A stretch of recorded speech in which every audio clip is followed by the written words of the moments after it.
Hi guys, welcome back to my channel Super Smart. So இன்னைக்கு வந்து நம்ம இந்த வீடியோல என்ன டாபிக் பார்க்க போறோம்னு பாத்தீங்கன்னா Indian Polityல Constitution of India ஓட part 3 வீடியோ. So already வந்து நம்ம ரெண்டு பார்ட் வீடியோ பார்த்திருக்கோம். நீங்க அத பார்க்கலனா கீழ description box இல்லனா comment section செக் பண்ணுங்க. அதுல உங்களுக்கு நான் Constitution of India ஓட playlist வந்து கொடுத்திருக்கேன். நீங்க அதுல இருந்து அந்த ரெண்டு பார்ட் வீடியோஸ் வந்து நீங்க வந்து ரெஃபர் பண்ணிக்கலாம். சோ இப்போ பார்ட் 3ல நம்ம Constitution வந்து எப்படி மேக் பண்ணாங்க அப்படிங்கற சில காரியங்களை வந்து நம்ம பார்க்கலாம். இப்போ வீடியோக்குள்ள போலாம்.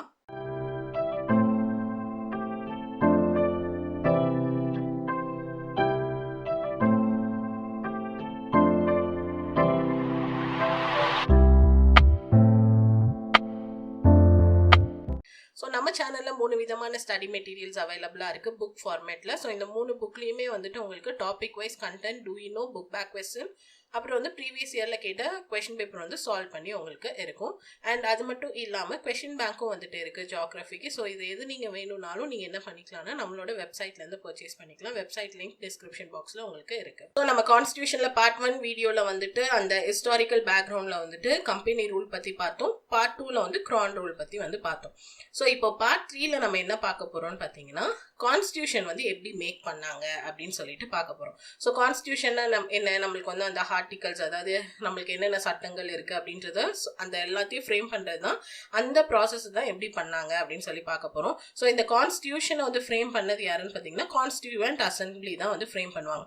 ஸோ ஃபஸ்ட்டு இந்த கான்ஸ்டியூவன்ட் அசம்பிளியை வந்துட்டு அதை வந்து யார் டிமாண்ட் பண்ணாங்க, இந்த மாதிரி கான்ஸ்டியூஷன் மேக் பண்ணணும், அதுக்கு வந்து இப்படி ஒரு மெம்பர்ஸை வந்து சேர்த்து ஒரு அசம்பிளி மாதிரி ஆக்கணும் அப்படின்னு சொல்லிட்டு ஃபர்ஸ்ட்லி எப்படி வந்துச்சு அப்படின்னு பார்த்தீங்கன்னா 1934ல வந்து எம்.என். ராய் அப்படின்றவர் தான் ஃபர்ஸ்ட் என்ன பண்ணுவாருன்னு பார்த்தீங்கன்னா இப்படி ஒரு கான்ஸ்டியூவன்ட் அசம்பிளி ஆரம்பிக்கணும் அப்படின்ற ஐடியாவை வந்து ஃபர்ஸ்ட் வந்து அவர் என்ன பண்ணுவார்னா சொல்லுவார்.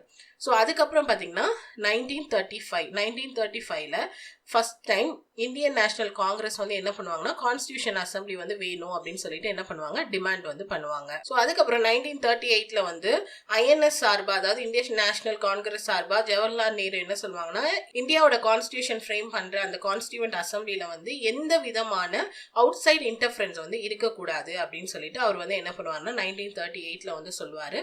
ஸோ 1940ல வந்து பிரிட்டிஷ் கவர்மெண்ட் இவங்க டிமாண்ட் எல்லாத்தையுமே வந்துட்டு ஃபைனலாக வந்து அக்செப்ட் பண்ணிடும். ஸோ அதுக்கு அவங்க போட்ட பிரின்சிபல் என்னன்னு சொல்லுவாங்கன்னு பார்த்தீங்கன்னா ஆகஸ்ட் ஆஃபர் அப்படின்னு சொல்லுவாங்க. அப்புறம் 1942ல ஸ்டாஃபோர்ட் கிரிப்ஸ் அப்படின்றவர் என்ன பண்ணுவாருன்னா இந்த இந்தியன் கான்ஸ்டியூஷனை வந்து ஃப்ரேம் பண்றதுக்காக அவங்க கேட்ட அந்த கான்ஸ்டியூவன்ட் அசம்பிளி, ஸோ அதுக்காக ஒரு டிராஃப்டை வந்து என்ன பண்ணுவாருன்னா ப்ரொபோஸ் வந்து பண்ணுவார். அது வந்து என்னன்னா செகண்ட் வேர்ல்டு வார்க்கு அப்புறமா வந்துட்டு அடாப்ட் பண்ற மாதிரி அவர் வந்து என்ன பண்ணியிருப்பாருன்னா ஒரு டிராஃப்டை வந்து ப்ரொபோஸ் பண்ணியிருப்பாரு. பட் முஸ்லீம் லீக் என்ன பண்ணிடுவாங்கன்னா அதை வந்து ரிஜெக்ட் பண்ணிடுவாங்க. ஏன்னா அவங்க ஆல்ரெடி வந்துட்டு ரெண்டு தனித்தனி கண்ட்ரி, அதாவது இந்தியா பாகிஸ்தான் ரெண்டு செப்பரேட்டா வேணும், ஸோ ரெண்டு செப்பரேட் கான்ஸ்டியூவன்ட் அசம்பிளி வேணும் அப்படின்னு சொல்லி கேட்டிருக்கனால இந்த கிரிப்ஸோட ப்ரொபோசல் வந்து என்ன பண்ணிடுவாங்கன்னா ரிஜெக்ட் வந்து பண்ணிடுவாங்க. லாஸ்டா வந்து கேபினட் மிஷன் அப்படின்றவங்க வந்து 3 மெம்பர்ஸ் இருப்பாங்க. அதுல யார் அந்த 3 மெம்பர்ஸ்ன்னு பார்த்தீங்கன்னா லாரன்ஸ், அப்புறம் வந்து அந்த ஸ்டாஃபோர்ட் கிரிப்ஸ் இருப்பாரு, அப்புறம் அலெக்சாண்டர். இவங்க 3 பேரும் என்ன பண்ணுவாங்கன்னா மார்ச் 24, 1946 வந்து இந்தியாவுக்கு வருவாங்க. அவங்களோட பிளானை வந்துட்டு மே 16, 1946ல வந்து ப்ரொபோஸ் பண்ணுவாங்க. ஸோ இது வந்து இந்த பிளானும் வந்து என்ன பண்ணுவாங்கன்னா ரெண்டு கான்ஸ்டியூவன்ட் அசம்பிளி ஐடியாவை வந்து ரிஜெக்ட் தான் பண்ணும். பட் இவங்க ப்ரொபோஸ் பண்ண அந்த ப்ரொபோசலை வந்து என்ன பண்ணிடுவாங்கன்னா முஸ்லீமும் வந்து அக்செப்ட் பண்ணிப்பாங்க. ஸோ முஸ்லீமுக்கு கொஞ்சம் சாட்டிஸ்ஃபைடா இருக்கனால இந்த பிளானை வந்துட்டு அக்செப்ட் வந்து பண்ணிப்பாங்க. ஸோ இந்த பிளான் அக்செப்ட் பண்ணி அந்த கான்ஸ்டியூவன்ட் அசம்பிளி மூலமா தான் என்ன பண்ணுவாங்கன்னு பார்த்தீங்கன்னா அந்த கான்ஸ்டியூஷனை வந்து ஃப்ரேம் பண்ணுவாங்க. ஸோ கான்ஸ்டியூஷன் அசம்பிளியில் பார்த்தீங்கன்னா நிறைய கமிட்டிஸ் வந்து இருப்பாங்க. ஸோ அந்த கான்ஸ்டியூவன்ட் அசம்பிளி வந்து ஃபார்ம் பண்ணுறதுக்கு முன்னாடி ஒரு எக்ஸ்பர்ட் கமிட்டி வந்து இருந்தாங்க. ஸோ அந்த எதை சார்ந்துன்னா காங்கிரஸை சார்ந்து ஒரு எக்ஸ்பர்ட் கமிட்டி வந்து இருந்தாங்க. ஸோ அந்த டைம் தான் வந்துட்டு என்ன ஆகும்னா எலெக்ஷன்ஸ் வந்து போயிட்டு இருக்கும். ஸோ அப்போ வந்து என்ன பண்ணுவாங்கன்னு பார்த்தீங்கன்னா இந்த கான்ஸ்டியூவன்ட் அசம்பிளிக்கு தேவையான மெட்டீரியல்ஸை ப்ரிப்பேர் பண்ணுறதுக்காக இந்த எக்ஸ்பர்ட் கமிட்டியை வந்து என்ன பண்ணியிருப்பாங்கன்னா அப்பாயிண்ட் வந்து பண்ணியிருப்பாங்க. ஸோ அதோட சேர்மனாக யார் இருந்தாங்கன்னு பார்த்தீங்கன்னா ஜவஹர்லால் நேரு இருப்பாங்க. அதுக்கப்புறம் வந்துட்டு ஆசிஃப், முனிஷ், அப்புறம் வந்து ஐயங்கார், கோபாலசுவாமி ஐயங்கார், ஷா, காட்கில், உமாயன், அப்புறம் வந்து சந்தானம், இவங்கெல்லாம் வந்துட்டு அதோட மெம்பரா இருப்பாங்க. அதுக்கப்புறம் வந்துட்டு இந்த கிருஷ்ணா அப்படின்றவர் வந்து சேர்மன் வந்து என்ன பண்ணுவாருன்னா அவரோட பரிந்துரையில இவரை வந்து என்ன பண்ணிப்பாங்கன்னா இவரையும் வந்து மெம்பரா வந்துட்டு சேர்த்துப்பாங்க. ஸோ இந்த கமிட்டியில வந்து மொத்தம் 2 சிட்டிங்ஸ், 2 வாட்டி வந்து அவங்க வந்து சேர்ந்து பேசியிருப்பாங்க. ஃபர்ஸ்ட் வந்து நியூ டெல்லியில எப்போல்லாம் பார்த்தீங்கன்னா ஜூலை 20ல இருந்து 22 வரைக்கும் 1946ல வந்து நடந்திருக்கும். ரெண்டாவது வந்து பாம்பேல ஆகஸ்ட் 15ல இருந்து 17 வரைக்கும் 1946ல வந்து நடந்திருக்கும். ஸோ இந்த கமிட்டியோட ரோல்லாம் பார்த்தீங்கன்னா அவங்க வந்து இந்த கான்ஸ்டியூவன்ட் அசம்பிளியோட மெட்டீரியல் வந்து ப்ரிப்பேர் பண்ணணும். அதுக்கப்புறம் வந்துட்டு என்னென்ன ப்ரொசீஜர்லாம் வந்து கான்ஸ்டியூவன்ட் அசம்பிளி வந்து அடாப்ட் பண்ணணும் அப்படின்றத பற்றி டிஸ்கஸ் பண்ணாங்க. அப்புறம் வந்து வேரியஸ் கமிட்டிஸை வந்துட்டு அப்பாயிண்ட் பண்ணுறது ரீதியான கொஸ்டின்ஸை வந்து டிஸ்கஸ் பண்ணாங்க. அது மட்டும் இல்லாமல் அவங்க அப்ஜெக்டிவ் ரெசல்யூஷனை பற்றியும் வந்துட்டு என்ன பண்ணியிருப்பாங்கன்னு பார்த்தீங்கன்னா டிஸ்கஸ் பண்ணியிருப்பாங்க. டிஸ்கஸ் பண்ணி இது வந்து கான்ஸ்டியூவன்ட் அசம்பிளியோட ஃபர்ஸ்ட் செஷன்ல வந்து என்ன பண்ணியிருப்பாங்கன்னு பார்த்தீங்கன்னா இந்த அப்ஜெக்டிவ் ரெசல்யூஷனை வந்துட்டு மூவ் பண்ணியிருப்பாங்க. ஸோ இந்த எக்ஸ்பர்ட் கமிட்டியோட ஒர்க்கே வந்துட்டு கான்ஸ்டியூவன்ட் அசம்பிளியோட மெட்டீரியல்ஸை வந்து ப்ரிப்பேர் பண்ணி அதுக்கு ரீதியான காரியங்களை வந்து டிஸ்கஸ் பண்ண வேண்டியது தான் வந்துட்டு இந்த எக்ஸ்பர்ட் கமிட்டியோட ஒர்க்காக இருந்துச்சு. ஸோ இந்த கான்ஸ்டியூவன்ட் அசம்பிளியை பார்த்தீங்கன்னா நவம்பர்ல 1946 வந்து ஸ்டார்ட் பண்ணியிருப்பாங்க. ஸோ அதுக்கு முன்னாடி ஃபார்ம் ஆன கமிட்டி தான் பார்த்தீங்கன்னா இந்த எக்ஸ்பர்ட் கமிட்டியா வந்து இருந்தாங்க.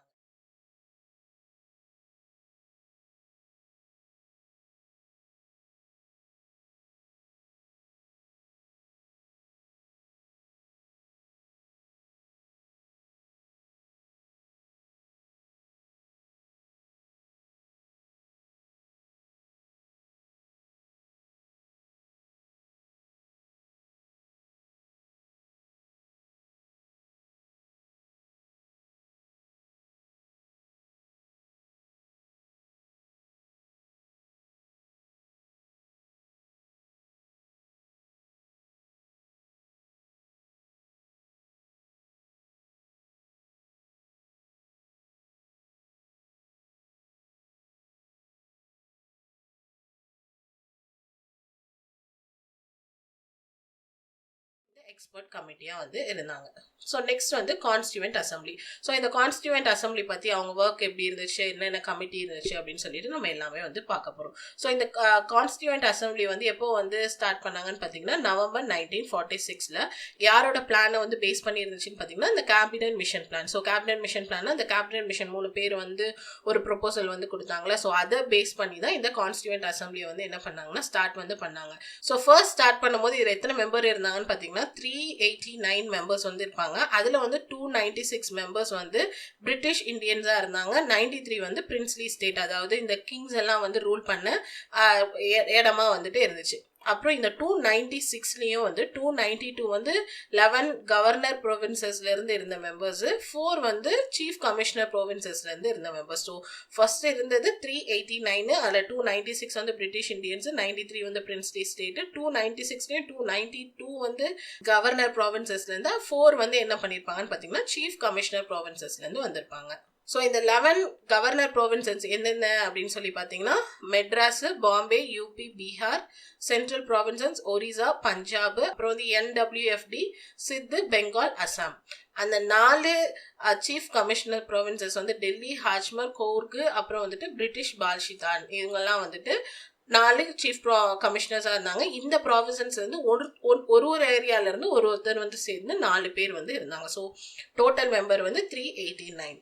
ஸோ நெக்ஸ்ட் என்ன பண்ணாங்கன்னா இவங்க சீட் அலோகேஷன் பார்த்தீங்கன்னா அவங்களோட சீட் வந்து எதுக்கு ப்ரொபோஷனலாக வந்து அலோகேட் பண்ணாங்கன்னு பார்த்தீங்கன்னா அந்த பாப்புலேஷனுக்கு ப்ரொபோஷனலாக வந்து பண்ணாங்க. ஸோ ஒரு சீட்டோட ப்ரொபோஷன் பார்த்தீங்கன்னா மில்லியன் பாப்புலேஷனுக்கு வந்துட்டு ஈக்குவலாக, அதாவது ப்ரொபோஷனலாக வந்து இருந்துச்சு அப்படின்னு சொல்லி சொல்கிறாங்க. அடுத்து வந்து பிரிட்டிஷ் ப்ராவின்சி சீட்ஸ் பார்த்தீங்கன்னா 3 கமிட்டிஸை வந்து சேர்ந்துதான் இருந்தது. முஸ்லீமு, சீக்கு, அதுக்கப்புறம் ஜென்ரல். ஸோ ஜென்ரல்னா முஸ்லீமும் சீக்கும் இல்லாதவங்கள வந்து ஜென்ரல். ஸோ இதுக்கு ப்ரொபோஷனலாக வந்து இவங்களோட அலோகேஷன் வந்து இருந்துச்சு. ஸோ அந்த கமிட்டி, அதாவது முஸ்லீமு சீட்ஸ் எல்லாம் இருக்காங்களா, ஸோ அந்தந்த கமிட்டி மெம்பர்ஸை வந்து அவங்கவுங்க சார்ந்தவங்களா தான் வந்து என்ன பண்ண முடியும்னு பார்த்தீங்கன்னா ஓட் வந்து பண்ண முடியும். ஸோ இவங்களோட ஓட்டிங் சிஸ்டம் எப்படி இருந்துச்சுன்னு பார்த்தீங்கன்னா சிங்கிள் டிரான்ஸ்ஃபரபிள் ஓட்டா வந்துட்டு இருந்துச்சு. அதுவே வந்துட்டு பிரின்ஸ்லி ஸ்டேட்ஸ்ல, அதாவது பிரிட்டிஷ் இந்தியன்ஸ் இல்லாம பிரின்ஸ்லி ஸ்டேட்ஸ் 93 இருந்தாங்கன்னு சொன்னோம்ல, அவங்கள வந்து யார் வந்து நாமினேட் பண்ணுவாங்கன்னு பாத்தீங்கன்னா அந்த ஸ்டேட்டோட ஹெட் வந்து நாமினேட் பண்ணுவாங்க. ஸோ இதை வச்சு என்ன சொல்றாங்கன்னா இங்க வந்து எலெக்ட் பண்றாங்க, அதாவது பிரிட்டிஷ் இந்தியாவில் எலெக்ட் பண்றாங்க, பிரின்ஸ்லி ஸ்டேட்ல நாமினேட் பண்றாங்க. ஸோ கான்ஸ்டியூவன்ட் அசம்பிளி வந்து எப்படி இருந்துச்சுன்னு பாத்தீங்கன்னா பார்ட்லி எலெக்டடா இருந்தது, பார்ட்லி நாமினேட்டட் பாடியா வந்துட்டு இருந்துச்சு. ஸோ இந்த கான்ஸ்டியூவன்ட் அசம்பிளியோட மெம்பர் வந்து இன்டைரக்ட் மெத்தட்ல தான் வந்து என்ன பண்ணியிருப்பாங்கன்னு பார்த்தீங்கன்னா எலெக்ட் பண்ணியிருப்பாங்க. ஸோ கான்ஸ்டியூவன்ட் அசம்பிளி மெம்பர்ஸ் வந்து எந்த விதத்துலையும் டைரக்டா வந்துட்டு பீப்புள் ஆஃப் இந்தியாவால வந்து அவங்க வந்து எலெக்ட் பண்ணப்படலை. ஸோ அசம்பிளியில் வந்து பார்த்தீங்கன்னா எல்லா விதமான கம்யூனிட்டியை ரெப்ரசென்ட் பண்ணியும் வந்துட்டு அந்த அசம்பிளியில் வந்து ஆள் இருந்துச்சு. ஸோ இந்து, முஸ்லீம், சீக்ஸ் அப்படின்னு சொல்லிட்டு எல்லா விதமான செக்டார்ஸ், அதாவது எல்லா விதமான செக்ஷன்ல இருந்தும் வந்து ஆள் வந்து இருந்தாங்க. பட் இதில் வந்து யார் வந்து எக்ஸப்ஷனாக இருந்தாங்கன்னு பார்த்தீங்கன்னா மகாத்மா காந்தி. ஸோ மகாத்மா காந்தி அவங்க வந்து இம்பார்ட்டன்ட் பர்சனாலிட்டியாக இருந்தாலும் அவங்க வந்து தவிர்த்து மற்றபடி எல்லாருமே வந்துட்டு இந்த அசம்பிளியில் வந்து இருந்தாங்க. ஸோ நெக்ஸ்ட் பார்த்தீங்கன்னா நவம்பரில் வந்துட்டு கான்ஸ்டியூவன்ட் அசம்பிளி வந்து ஆரம்பிச்சாங்க. பட் ஜூலைல வந்துட்டு ஆகஸ்ட்லயும் வந்துட்டு அந்த எலெக்ஷன் வந்து நடைபெற்றிருக்கும். அப்பதான் அந்த எக்ஸ்பர்ட் கமிட்டிஸ்லாம் வந்து இருந்தாங்க. ஸோ அந்த எலெக்ஷன்ல பாத்தீங்கன்னா ஐஎன்சி இந்தியன் நேஷனல் காங்கிரஸ் வந்து 208 சீட்டோட வந்து அவங்க வந்து எலெக்ட் ஆயிருப்பாங்க. முஸ்லீம் லீக் வந்து 73 சீட்ல, அப்புறம் இண்டிபெண்டா இருக்கவங்க 15 சீட்ஸ்ல வந்துட்டு என்ன பண்ணிருப்பாங்கன்னு பாத்தீங்கன்னா அவங்க வந்து அந்த சீட்ஸ் வந்து எடுத்திருப்பாங்க. இதுல வந்து 93 சீட்ஸ் வந்து பிரின்ஸ்லி ஸ்டேட்க்கு வந்து அலோகேட் பண்ணிருப்பாங்க. அது வந்து எந்த விதத்திலயும் வந்து ஃபில் பண்ணப்படலை. ஏன்னா அவங்க கான்ஸ்டியூவன்ட் அசம்பிளியை விட்டு விலகி இருக்கணும் அப்படின்னு நினைச்சனால அதை மட்டும் என்ன பண்ணாங்கன்னா ஃபில் பண்ணாம வச்சிருந்தாங்க. ஸோ இப்போ இந்த கான்ஸ்டியூவன்ட் அசம்பிளியோட ஒர்க்கிங் வந்து பார்க்கலாம். ஸோ கான்ஸ்டியூவன்ட் அசம்பிளியோட ஃபர்ஸ்ட் மீட்டிங் எப்போ நடந்துச்சுன்னு பார்த்தீங்கன்னா டிசம்பர் 9, 1946. ஸோ இதெல்லாம் வந்து ரொம்ப இம்பார்ட்டன்டான டேட்ஸ். ஸோ ஃபர்ஸ்ட் மீட்டிங் வந்து டிசம்பர் 9, 1946. ஸோ வந்து அதில் வந்து முஸ்லீம் லீக்லாம் வந்துட்டு கலந்து கொள்ள மாட்டாங்க. அவங்களாம் வந்து பாய்கட் பண்ணிடுவாங்க. ஏன்னா வந்து அவங்க வந்து பாகிஸ்தானுக்கு வந்து செப்பரேட்டா ஸ்டேட் வேணும் அப்படின்னு சொல்லி கேட்டுட்டு இருந்தாங்க. ஸோ அதனால மொத்தமாக அந்த ஃபர்ஸ்ட் மீட்டிங் அட்டென்ட் பண்ணது பார்த்தீங்கன்னா 211 மெம்பர்ஸ் தான் வந்துட்டு அட்டென்ட் பண்ணியிருப்பாங்க. அதுல வந்து டாக்டர் சச்சினானந்தா சின்ஹாவை தான் வந்துட்டு என்ன பண்ணியிருப்பாங்கன்னா டெம்பரரி பிரசிடென்ட்டா வந்துட்டு என்ன பண்ணியிருப்பாங்கன்னா அந்த கான்ஸ்டியூவன்ட் அசம்பிளிக்கு இருந்திருப்பாங்க. அதுக்கப்புறம் யாரை வந்து பெர்மனன்ட் பிரசிடென்ட்டா ஆக்குனாங்கன்னு பார்த்தீங்கன்னா ராஜேந்திர பிரசாத்தை வந்துட்டு பெர்மனன்ட் பிரசிடென்ட்டா வந்து ஆக்கியிருப்பாங்க. ஸோ 2 வைஸ் பிரசிடென்ட்டை வந்து அப்பாயிண்ட் பண்ணுவாங்க. ஒன்று வந்து முகர்ஜி, இன்னொன்று வந்து விடி கிருஷ்ணமாச்சாரி. ஸோ இந்த முகர்ஜிக்கெலாம் இந்த இனிஷியல் வந்து கரெக்டாக ஞாபகம் வச்சுக்கோங்க. ஏன்னா வேற வேற இனிஷியலையும் இதே நேம்ல வந்து வரும். ஸோ வைஸ் பிரசிடென்ட்டா அலோகேட் பண்ணது ஹெச்சி முகர்ஜியை. ஸோ நம்ம சேனலில் இது வரைக்கும் போட்டிருக்க ஸ்டடி மெட்டீரியல்ஸ் உங்களுக்கு வேணும்னா கீழே வந்துட்டு வெப்சைட்டோட லிங்க் இருக்குது, அதை கிளிக் பண்ணி போனீங்கன்னா உங்களுக்கு ஸ்டடி மெட்டீரியல்னு இருக்கும். ஸோ அங்கே இ ஃபைல்ஸும் உங்களுக்கு இருக்கும், புக்ஸும் வந்துட்டு இருக்கும்.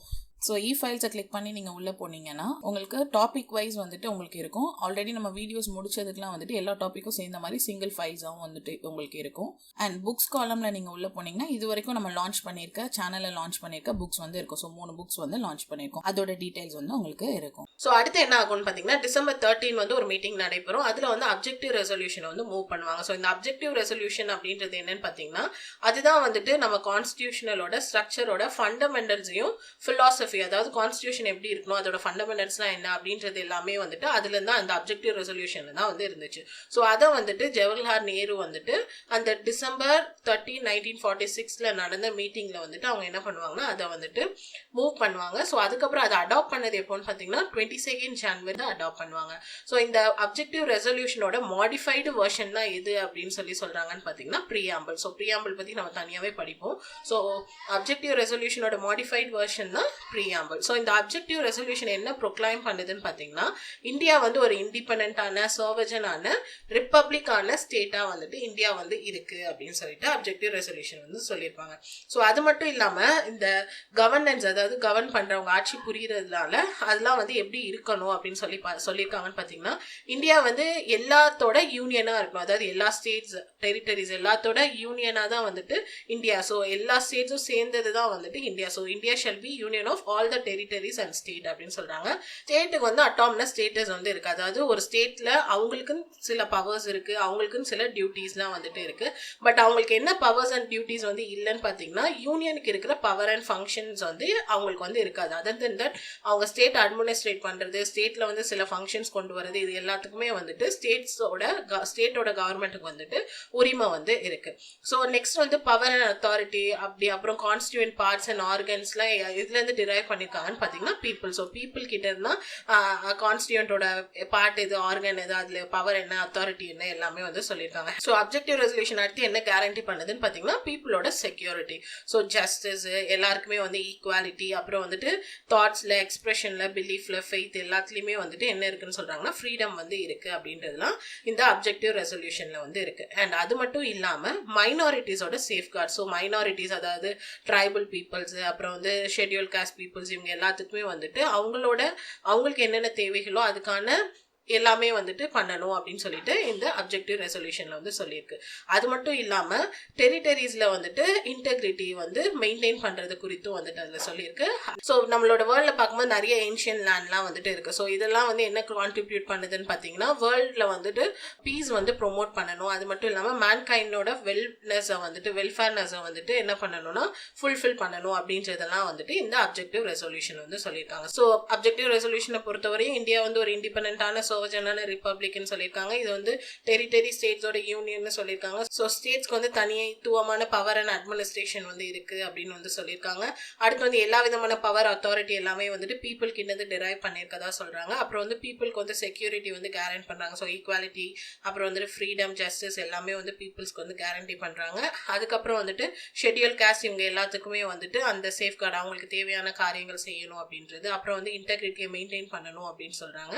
அடுத்து வந்துட்டு வேர்ல்ட் பீஸை வந்து ப்ரொமோட் பண்ணணும். அப்புறம் வந்துட்டு மேன்கைண்டோட அந்த வெல்ஃபேரை வந்துட்டு எல்லாமே வந்துட்டு ஃபுல்ஃபில் அது எல்லாத்துக்குமே வந்து வில்லிங்காக வந்து கான்ட்ரிபியூட் பண்ணணும் அப்படின்றதெல்லாம் வந்துட்டு இந்த அப்ஜெக்டிவ் ரெசல்யூஷன் வந்து சொல்லியிருக்காங்க. ஸோ நம்ம இந்த வீடியோவில் வந்து அப்ஜெக்டிவ் ரெசல்யூஷன் என்னன்னு பார்த்தாச்சு.